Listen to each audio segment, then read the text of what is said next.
You're on 88.9 Win FM, the Cheryl Lacey Show, where we stay curious and are courageous in our conversations. This morning we've had a bit of a focus on mental health and the importance of our behaviour online. And with that goes the whole notion of being unhinged, if you will. That was a term that was used by Sam Belfield earlier in the show, and it's a good term to explain or describe the way some people do react, particularly when there are conversations or behaviours that are of concern to them. And one of those big ones, of course, is when we decide we want to protest against a particular issue that is affecting us and the lives of those that we care about. Lawrence Rokak, our US correspondent, is joining us right now, and that's exactly what our discussion will be today. And no doubt we will get to talk about President Donald Trump, our favourite leader and world leader. But Lawrence, in the meantime, the right to protest, it's a big one, isn't it? It's a big one, and the term is also abused, in my opinion, to cover things that the right to protest is not supposed to protect. So just on that, the right to protest, we know that the people of the United States, and quite rightly, are quite well aware of their Bill of Rights, and there's a lot of conversation about the Constitution in the USA that we don't actually have in Australia. We're very poor on our knowledge when it comes to governance, I have to say. But in terms of freedom of assembly, would you say that, I'm sure that's written in the Bill of Rights, and that would go hand in hand with the right to protest? Well, the right to freedom of assembly is supposed to, in the context of when the U.S. Constitution was written, it was supposed to apply to people who wanted to have gatherings, whether in public or in private, for various purposes. During the American colonial period, the King of England had made it illegal for people in the American colonies to gather for purposes of discussing things that were deemed subversive. So, for example, if in the context of today's activities, if back then a large group of people had wanted to have a rally to denounce a government policy, that wouldn't have been allowed under King George III's rules. So the right to assembly is supposed to protect the right of people in America to gather together to discuss anything or for any lawful purpose. Protests come under a different clause of the American First Amendment, which guarantees the wording of the Constitution. It calls it the right to present grievances to the United States government. So, for example, there is no prohibition on the right of a large group of people to get together for the purpose of denouncing the immigration laws, or to hold up signs that say, repeal the immigration laws or don't enforce the immigration laws. But what's happening now is people are going way beyond assembling and way beyond addressing grievances to the government with actively interfering with the activities of law enforcement officers in enforcing the immigration laws, and that is not covered by the Constitution. So what we've actually got is this assumption of the right to protest, essentially in some people implying that it means they can do whatever's required to voice their issues over particular scenarios within the United States that, as you said, immigration, for example, that they don't agree with, or the deportation of illegal immigrants. And that goes against the logical approach to public order, where we do behave responsibly despite our right and need to speak out. Yes, there's a big difference between the right to criticize what the government is doing and the right to physically interfere with something that the government is doing. And I don't think that that's a fuzzy line. I think it's a very bright line. If the current protesters were simply standing nearby and shouting at police officers, that would be one thing, and it would be protected. But they're using their cars to block roadways. They're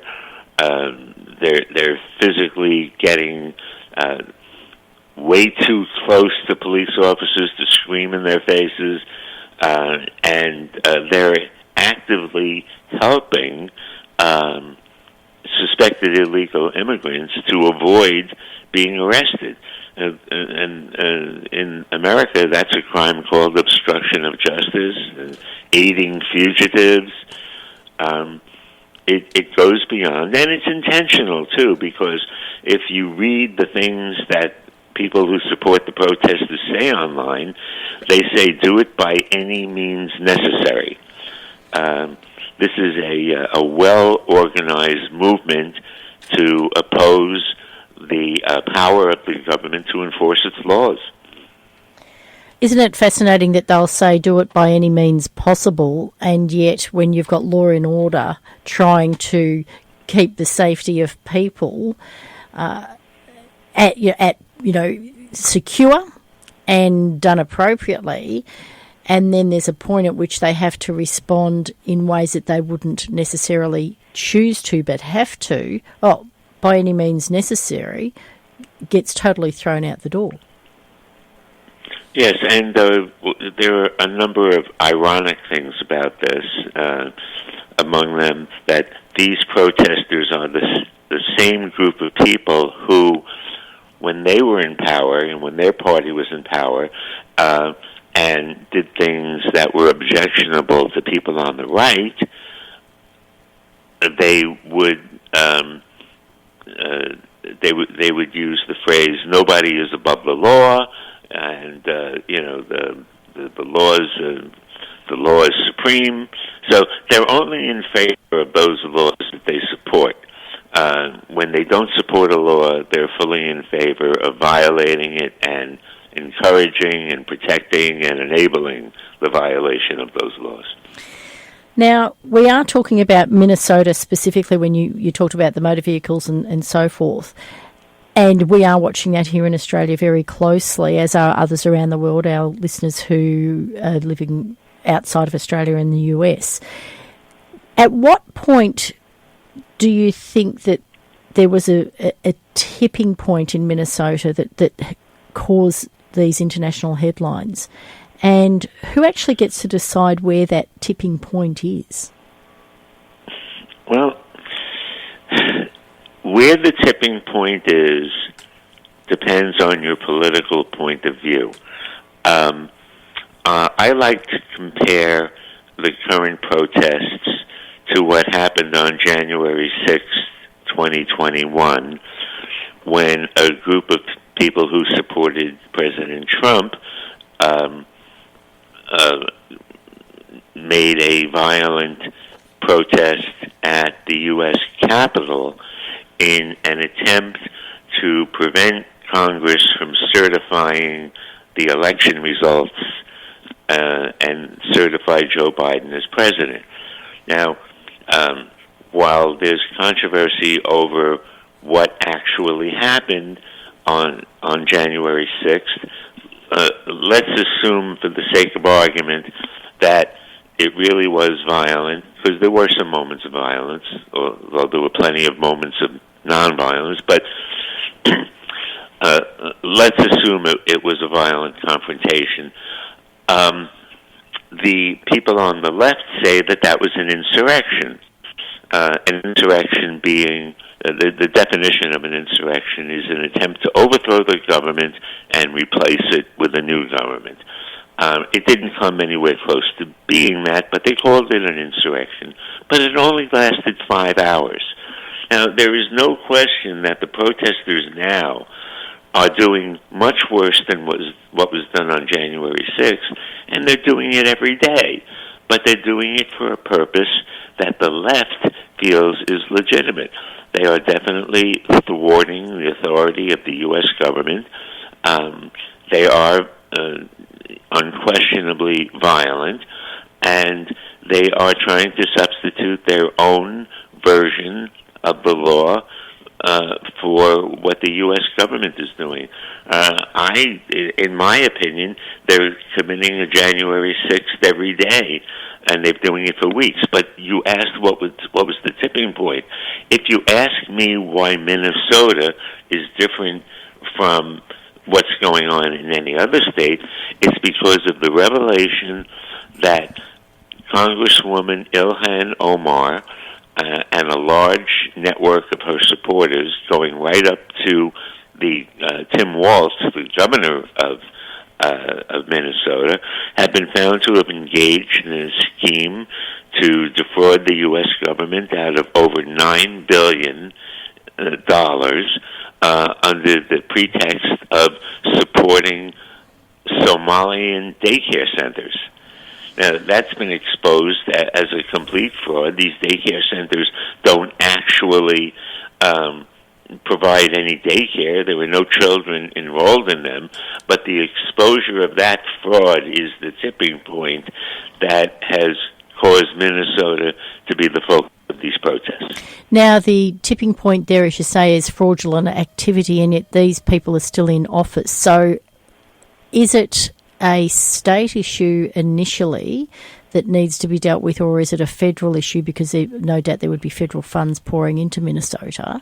First question. Second question is, yes, the feds have come in to manage the upheaval as a result. So what is the process moving forward? What has to happen next, and then next and next?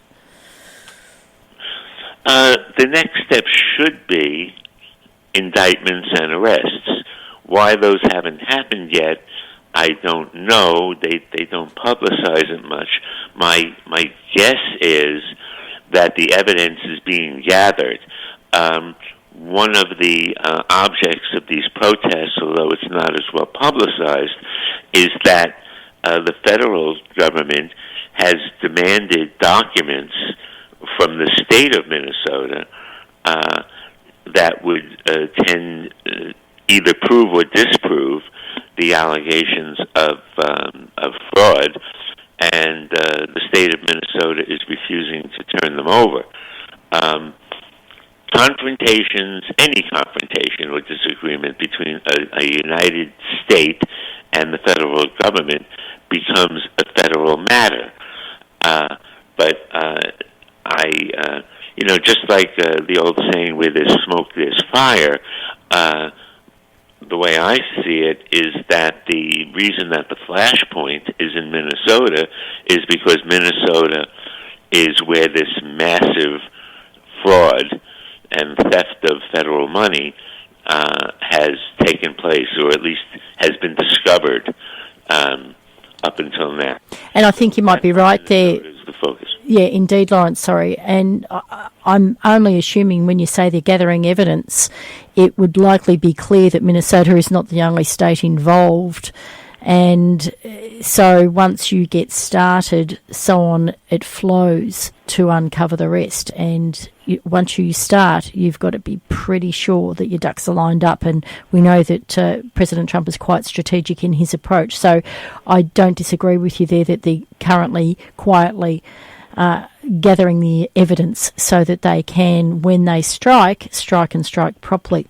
Just to wrap up, I understand that the US Secretary of Homeland Security, Kristi Noem, has just announced that immigration officers will be wearing body cams in Minnesota. And then that will likely, albeit that the funding is there and the resources are there, that will go nationwide. What do you think the impact of that is when we're seeing so many people with their cell phones taking footage and then handing over to the media? Do you think this is an appropriate approach? Yes, and let me tell you what I compare it to. After the riots that happened. They call them, some people call them protests, but after the riots that happened in 2020 here, after the death of George Floyd while in custody of the police, there was a great demand that police wear body cams, which was implemented. And what we have learned from the body cams is the policeman's eye view, and these videos are all over the internet, the policeman's eye view of many of these confrontations between the police and civilians, which show that some very bad behavior by civilians is at the core of these confrontations with the police. From, refusals to identify themselves after a traffic stop to, I actually posted one today on my page of a man running at a police officer holding two long knives, one in each hand, while the police officer says, "Stop, stop," and yet he keeps coming at him until the officer has no choice but to shoot. So I believe that these body cams on the federal immigration officers are going to reveal some severe provocations that they get from the public before they start arresting someone. Look, you're spot on, and when you're talking about gathering evidence, it doesn't get much better than that. And essentially, as you've also just pointed out, there is, sure, we can show the body cams of officers, and then that needs to be linked to any other footage that comes from the general public and vice versa. And we know that it was a fiasco with Floyd, particularly the way the footage was purported to go in one particular direction and not the rest. It's just, couldn't agree with you more that it's an important element, albeit that it's a shame that society has got to that point. Lawrence, thank you again for keeping us informed on what's happening in the United States. We know President Trump is very much doing all he can to make America great again, and I just hope and trust that Australia can learn more from him and that we have a safer, more prosperous society as well. Talk to you next week. Very good. Thank you. Thanks, Lawrence. Speak to you then. Bye-bye.